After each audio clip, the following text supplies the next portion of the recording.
IT-BT ಕಂಪನಿಗಳಲ್ಲಿ ಕೆಲಸ ಮಾಡ್ತಾ ಇದ್ದಾರೆ ಅಂತಂದ್ರೆ ನಿಜವಾಗಿಯೂ ಆತ ತುಂಬಾ ಲಕ್ಕಿ ಅಂತಾನೆ ಲೆಕ್ಕಾಚಾರ ಹಾಕ್ತಾರೆ. ವಾರದಲ್ಲಿ ಕೇವಲ 5 ದಿನ ಮಾತ್ರ ಕೆಲಸ, ವೀಕೆಂಡ್ ಮೋಜು ಮಸ್ತಿಗಳು, ಪಾರ್ಟಿಗಳು, ಶಾಪಿಂಗ್ ಮಾಲ್ಗಳಲ್ಲೇ ಕಳೆಯುವಂತಹ ವೀಕೆಂಡ್ಗಳು, ತಿಂಗಳಿಗೆ 1.5 ಇಂದ 2 ಲಕ್ಷ ಸಂಬಳ, hi fi standard of living, gym area, play area, hi fi food area, refreshments, ಹೀಗೆ ಏನೇನೋ ವಾತಾವರಣದ ಆಫೀಸ್ಗಳು, ದೊಡ್ಡ ದೊಡ್ಡ ಬಿಲ್ಡಿಂಗ್ಗಳು, ಪಟಪಟ ಅಂತ ಇಂಗ್ಲಿಷ್ ಮಾತಾಡೋ ಜನಗಳು. IT-BT ಹಬ್ ಅಂದ್ರೆ ಸ್ವರ್ಗ. ಆದ್ರೆ ನಿಮ್ಮಲ್ಲಿ ಅದೆಷ್ಟು ಜನರಿಗೆ ಈ ಸ್ವರ್ಗದಲ್ಲಿಯೂ ಕೆಲವೊಮ್ಮೆ ನರಕ ಅಡಗಿಕೊಂಡಿದೆ ಅನ್ನೋದು ತಿಳಿದಿದೆ ಅಂತ ಕಮೆಂಟ್ ಸೆಕ್ಷನ್ ನಲ್ಲಿ ತಿಳಿಸಿ. ಈ ವಿಡಿಯೋ ಇಷ್ಟ ಆದ್ರೆ ದಯವಿಟ್ಟು ಒಂದು ಲೈಕ್ ನೀಡಿ. ಈ IT ಕಂಪನಿಗಳಲ್ಲಿ ಟೀಮ್ ನಲ್ಲಿ ವರ್ಕ್ ನಡೆಯುತ್ತೆ. ಕ್ಲೈಂಟ್ ನಿಂದ ವರ್ಕ್ ತಂದು ಕಂಪನಿಯವರು ಮ್ಯಾನೇಜರ್ನ ತಲೆಗೆ ಹಾಕ್ತಾರೆ. ಆತ ಅದನ್ನ ತನ್ನ ಟೀಮ್ ಮೆಂಬರ್ಸ್ಗೆ ಹಂಚುತ್ತಾನೆ. ವೆರಿ ಫಸ್ಟ್ ಈ IT ಕಂಪನಿಯವರು ಫಾರಿನ್ ಕ್ಲೈಂಟ್ಸ್ ಅನ್ನು ಅಪ್ರೋಚ್ ಮಾಡುವಾಗ ಅವರು ಹೇಳೋದು ಇಷ್ಟೇ: ನಮ್ಮಲ್ಲಿ ತುಂಬಾ ಎಂಪ್ಲಾಯೀಸ್ಗಳಿದ್ದಾರೆ, ಎಂಪ್ಲಾಯೀಸ್ ತುಂಬಾ ಟ್ಯಾಲೆಂಟ್ ಆಗಿದ್ದಾರೆ ಹಾಗೂ ನಿಮ್ಮ ಕೆಲಸನ ತೀರಾ ನಿಷ್ಠೆಯಿಂದ ಅದ್ಭುತವಾಗಿ ಕಡಿಮೆ ಬಂಡವಾಳದಲ್ಲಿ ಕೇರ್ ಮಾಡದೆ ಅತ್ಯುತ್ತಮವಾಗಿ ಮಾಡಿಕೊಡ್ತಾರೆ ಅನ್ನೋ ರೀತಿಯಾಗಿಯೇ ಮಾತಾಡ್ತಾರೆ. ಇಲ್ಲೇ ಕ್ಲೈಂಟ್ಸ್ಗೆ ಒಂದು ರೀತಿಯಾದಂತಹ ತಾತ್ಸಾರದ ಒಪಿನಿಯನ್ ಸರ್ವಿಸ್ ಸೆಕ್ಟರ್ನ ಮೇಲೆ ಕ್ರಿಯೇಟ್ ಆಗತ್ತೆ. ಮುಂದೆ ಇದನ್ನೇ ಬಂಡವಾಳವಾಗಿ ಮಾಡಿಕೊಳ್ಳುವ ಕ್ಲೈಂಟ್ಸ್ ಈ ಸರ್ವಿಸ್ ಸೆಕ್ಟರ್ನಲ್ಲಿರೋ ಎಂಪ್ಲಾಯಿನ ತನ್ನ ಅನುಕೂಲಕ್ಕೆ ತಕ್ಕಂತೆ ಬಳಸಿಕೊಳ್ತಾರೆ. ಇಲ್ಲಿ ಹುಟ್ಟೋದೇ ಸಮಸ್ಯೆ. ಎಂಪ್ಲಾಯೀಸ್ಗಳಿಗೆ ರಾತ್ರಿ 9 ಅಥವಾ 10 ಗಂಟೆ ನಂತರ ಸ್ಟ್ಯಾಂಡ್ ಅಪ್ ಕಾಲ್ ಸ್ಟಾರ್ಟ್ ಆಗತ್ತೆ. ದಿನವಿಡೀ ಏನೆಲ್ಲ ನಡೆಯಿತು, ಏನಾದರೂ ಸಮಸ್ಯೆ ಎದುರಿಸಬೇಕಾಯ್ತಾ, ಏನಾದರೂ ಸಹಾಯ ಬೇಕಾ ಅಂತಾನೆ ಕಾಲ್ ಸ್ಟಾರ್ಟ್ ಆಗತ್ತೆ. ಸ್ಯಾನ್ ಫ್ರಾನ್ಸಿಸ್ಕೋ ಅಥವಾ ವೆಸ್ಟರ್ನ್ ಕೋಸ್ಟ್ ಆಫ್ USA ನ ಕ್ಲೈಂಟ್ ಆಗಿದ್ರಂತೂ ಕೇಳೋದೇ ಬೇಡ.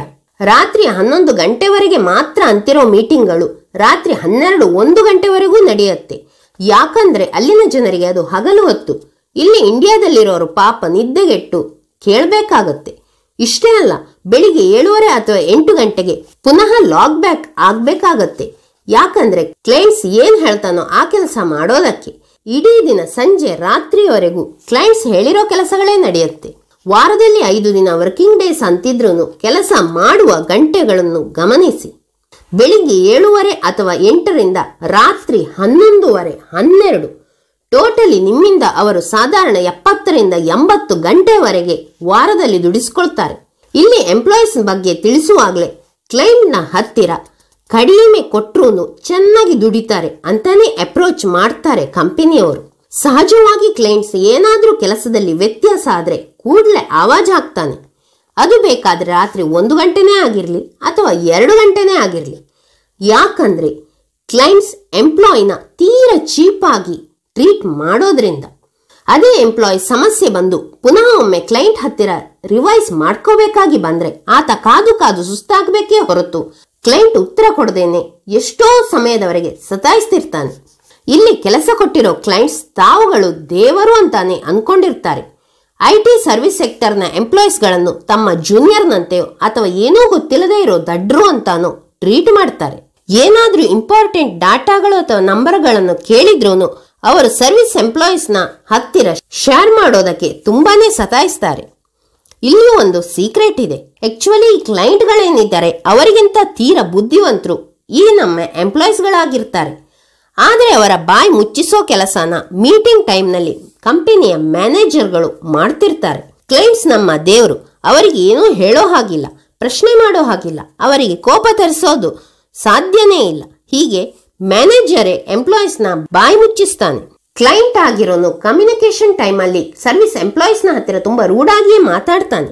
ಯಾಕೆ ನೀವು ಇನ್ನೂ ಮಾಡಿಲ್ಲ, ಎಷ್ಟು ಸಮಯ ಆಯ್ತು, ಯಾಕೆ ಸರಿಯಾಗಿ ಮಾಡ್ತಾ ಇಲ್ಲ, ಹೀಗೆ ತುಂಬಾ ರೂಢಾಗಿಯೇ ಎಂಪ್ಲಾಯಿನ ಹತ್ರ ಮಾತಾಡ್ತಿರ್ತಾನೆ. ಈವನ್ ಸಮ್ ಬೇಸಿಕ್ ಸಪೋರ್ಟ್ಸ್ ಕೂಡ ಕೆಲವೊಮ್ಮೆ ಮಾಡೋದಿಲ್ಲ. ಅವರಿಗೇ ಕೆಲಸ ಬೇಕಾಗಿರೋದು, ಆದ್ರೂ ಯಾವುದೇ ರೀತಿಯಾದಂತಹ ಸಪೋರ್ಟ್ ಇರಲ್ಲ.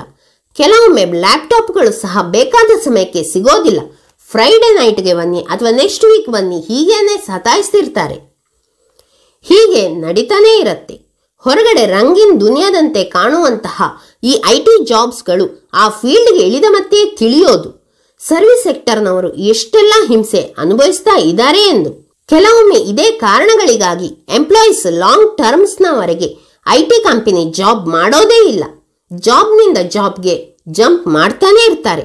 ಕೊನೆಯಲ್ಲಿ ಎಲ್ಲವೂ ಸಾಕಾದ ಮತ್ತೆ ಪರ್ಯಾಯ ವ್ಯವಸ್ಥೆನ ಹುಡುಕುತ್ತಾರೆ.